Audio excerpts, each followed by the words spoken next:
Air Jordan 12 Lows, absolutely one of my favorite sneakers of all time, and this year has brought us some beautiful additions to that line. First of all, there were these right here, which were the Super Bowls or the Tampa Bays, which you already want to look at them, which turned out to be a big shoe because nobody planned for Tampa Bay to actually play in their own stadium at the Super Bowl and then went ahead and win it. And then here today we're with this 12 Low Easter, which is a beautiful, beautiful shoe, but there's lows everywhere. Hopefully I'll be able to find the picture of the 5 lows for the Chinese New Year, the Nike Jordan, Air Jordan 5 lows. Beautiful, beautiful sneakers again. And then of course, the Air Jordan 1s, which come all over the place in the low silhouette, including my most recent video, which was about the magentas. The purple magentas, a beautiful mismatched shoe. So there's an awful lot of low coming in there, but I'm still sticking by it. I'm going to stay where I've always stayed and say that the 12s are my favorite lows of all time. I think they're absolutely beautiful. And then you take a shoe like this that's sleek, it's cool, and it's doubly cool because it's icy cool, and you put it on your favorite silhouette, and it's just an absolutely epic collaboration of different elements that come together to make pretty much the perfect shoe. And I'll be taking you through that shoe today as we have a close-up look at the upcoming release of the Nike Air Jordan 12 Low Easter. This is the Tokyo Bara 23 Sneaker Channel. Tokyo Bara 23 Sneaker Channel です。毎日アップするので毎日見てください。And every single day from Tokyo, Japan, I bring content about upcoming sneaker releases, sneaker news, and sneaker reviews. And like I said, we're here today with a 12 Low, and it's just an absolutely sleek, gorgeous piece of footwear. And this particular one was some of the absolutely finest and cleanest and coolest colors that you can go with. Really adds to it, makes it really one of the sleekest 12 lows I've ever seen. And then on top of all that, you've got some really nice little hits that look like reflections but actually aren't. I think a lot of people are mistaken a couple of features on this shoe for reflections of the light or the ambient light when they were taking the promotional photographs for these, but it isn't that. It's actually the color of the features themselves, and that just adds another level of coolness to this shoe. So it's an absolutely stonking shoe, a beautiful shoe. Looking forward to bringing it to you today and putting it alongside all those other lows that we've had in recent times. And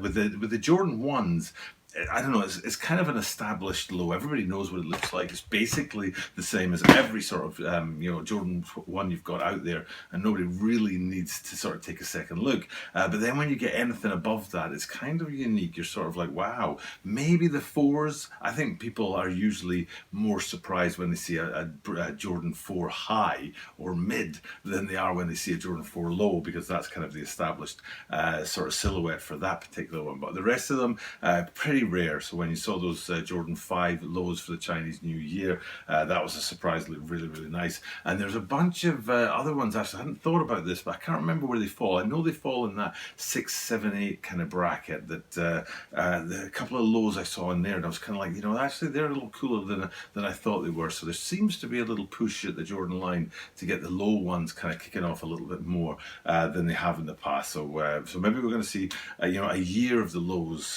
just bringing it and bringing it hot like today's shoe. A beautiful looking shoe, which I'm going to take you through piece by piece right now. So first things first, I shouldn't do it, but I do, is when I notice mistakes out there, I maybe shouldn't highlight them, because then the people who I'm kind of, like they're feeding me with one hand and I'm biting them with the other sort of thing. But the Sneaker News guys made a little sort of on this one when they actually called the mudguard around the front patent leather, which I think they were mistaken for the Jordan 11s instead of the Jordan 12s, because on the front of these guys, that mudguard, which is super iconic, is tumbled leather across the front there now, and it's just a really clean, beautiful, sleek piece of tumbled leather. But the thing that really sets it off is the upper that's behind it also being in white, and there's no contrast. Usually you'd come with contrast in the Jordan 12s, where you have, for example, red and black playing off of each other on the mudguard and the upper, but with these guys it's white on white, and it gives you that really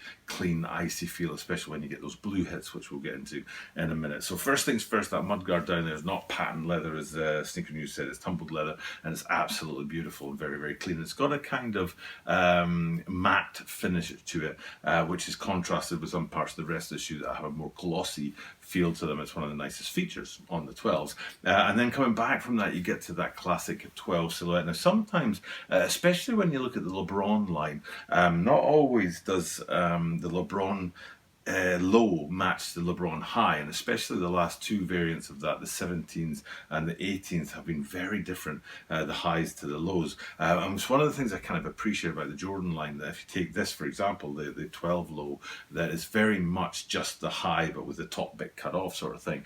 And the reason why that's super important in the 12's case is because that kind of gradiented feel, that fan effect that runs across the upper, even though it's in a lower variant and it has less kind of surface area to play with, they still keep that, and it's an iconic look for the shoe. Basically, it's very important to me because I'm out here in Tokyo, Japan, where I've lived for like 21 years, and that, if you don't know, is the fan effect that runs across the medial and the lateral side of Jordan 12s is actually meant to represent the land of the rising sun, the rays of the sun rising in the morning. Japan, the land of the rising sun. So that's really nice. You know, the upper on there, beautiful, very sleek, really nice kind of, you know, it keeps the standard structure of the larger, the bigger brothers, and brings it into the shoe. And then what those, it's important to know about those sun rays, because what they're doing is they're kind of emanating from that midfoot panel. And this is the first of those two places that I said. Many people are saying it's a reflection, but it isn't, and I've got a really great picture to show you here, that mid-foot piece of branding on there, that panel that says Jumpman, often in gold, but if you look here you can see that there's more to it than that, and a bit more in it that's in that light baby blue, and it's these little hits of light baby blue across the shoe that really contrast beautifully with the white to give you that icy wintry feel to this shoe. So it's a big plus for me. And we can flip it around. I don't have as good a picture as that one for the medial side, where you can see the unbranded panel on there, which is standard for the Jordan 12, so it doesn't say Jumpman in that mid-foot area there, but you can have a good look at that there and contrast it back to the lateral side. You see the lateral side with the Jumpman in there, but still that baby blue. It's almost like a paint effect on there. And then if you go up from that to the top eyelet, that's the second place that also has, you'd think at first glance you're looking at it and you're thinking, well, that's the reflection of the studio lights or something like that, or the surrounding ambient light that's giving it that light blue effect. But no, it's actually painted onto that top eyelet there, and it's only the top eyelet in Jordan 12s and lows that is made of that metal, slightly more structure to it than the rest of the eyelets that are standard, just holes through the lace stays. But on these guys, it's the top one, and that beautiful metallic feel to it, but in this case it's got that light blue as well to sort of set the rest of it off. And then back from that we get round to the heel section, which suddenly out of nowhere has a bang of black on it. I like it. It kind of gives a bit of contrast, a point of focus for you to look at in a very, very white and light shoe.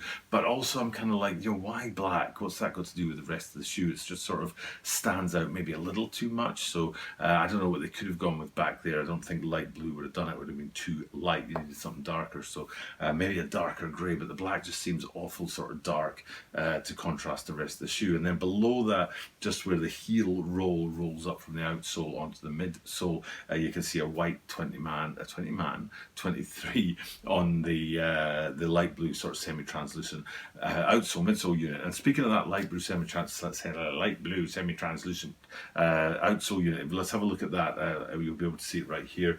That they've got around the edge, you know, sort of, it's kind of the case, if you like, around the edge of the outsole in that light blue, and it's just about semi-translucent. I think if you look right at the very edge of the outsole, you can get a sense that there's light peeking through, but it's not at all transparent at all. It's just almost just about semi-translucent, icy blue outsole edge, sort of border to it. And then within that, you've got the two white panels, forefoot and back foot on there, and then between the two of those, you've got that kind of fan effect again, which is looking through to the carbon fiber shank in the midfoot area.